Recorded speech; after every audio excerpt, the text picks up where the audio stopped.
Friends welcome to our channel. మాకు ఊళ్ళో జాతర బాగా జరిగింది.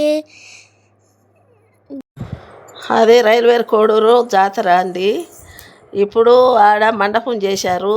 అంకమ్మ గుళ్ళో గంగమ్మను తయారు చేస్తారు. అక్కడి నుంచే పోతుల రాజుని తీసుకొస్తారు. అన్నీ అట్లా చేస్తారు, బాగా చేస్తారు. అసలు జాతర అంటే ఎట్లుంటుందంటే రైల్వే కోడూరులో అంత బాగుంటుంది. జనాలంటే జనాలు కాదు. చూడు పూలు ఎట్లా పోస్తున్నారు. పోతుల రాజు స్వామిని తీసుకొని వస్తున్నారు. పోతుల రాజు స్వామిని తీసుకొని వచ్చి బాగా పలకలతో ఎగురుతా డ్యాన్సులు వేస్తా ఏసికాలు వేసుకొని ఆయన్ని తీసుకొని పోయి మళ్ళీ అమ్మవారిని తీసుకొని వస్తారు. ఆ నుంచి అప్పుడు బాగా గుళ్ళో తీసుకుపోయి పెట్టేసి మళ్ళీ అమ్మవారిని తీసుకొని వచ్చారు.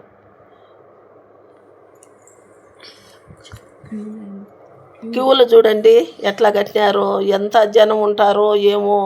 కానీ మధ్య నీళ్ళ బాటళ్ళు, మజ్జిగ ప్యాకెట్లు ఇస్తూనే ఉంటారు.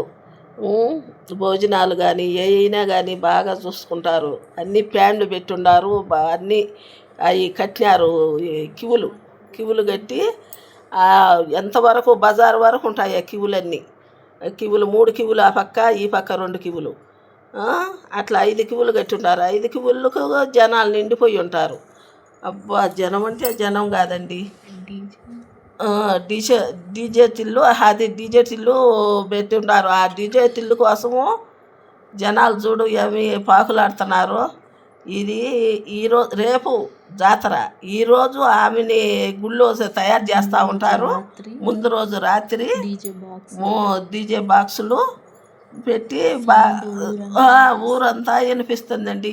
డ్యాన్సులు, ఊళ్ళలు, జనాలు, ఆడోళ్ళు, మగోళ్ళు అందరూ కిక్కరిచ్చినట్టు జనాలు చూడండి. ఇసుకెచ్చే సందు ఉండదు, జనాలు అట్లుంటారు.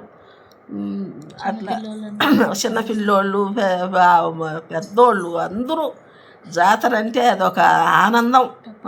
టపాసులు ఎన్ని వేలకు తెచ్చినారో, ఎన్ని కోట్ల రూపాయలకి తెచ్చినారో, 5 లక్షలకి తెచ్చినారో టపాసులు తెలియదు.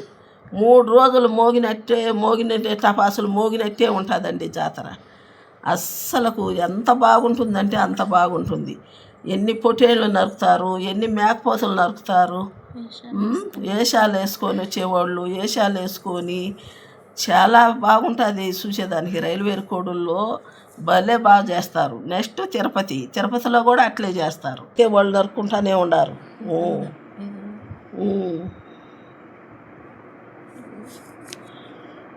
చూడండి ఎంత బాగుంటుందో. చూడాలంటే జాతరే చూడాలి.